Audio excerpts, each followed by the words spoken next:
SPECTRAL UNDER 395 is a spray-canned epoxy primer. Its main application is the isolation of spots sanded to bare metal during the substrate pre-processing before coating. Mix the primer before use, shaking the spray can for about 2 minutes.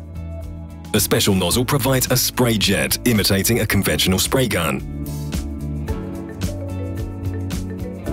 Due to its excellent properties, Under 395 can also be applied as an anti-corrosion primer for spot repairs.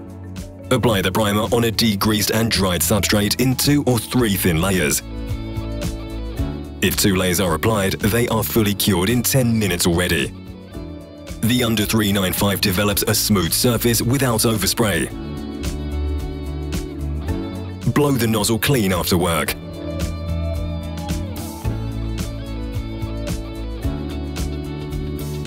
The Under 395 requires no sanding before finish top coat, just wipe with a NOVOL tack rag.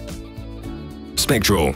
Workshop efficiency, improving technology with outstanding results guaranteed.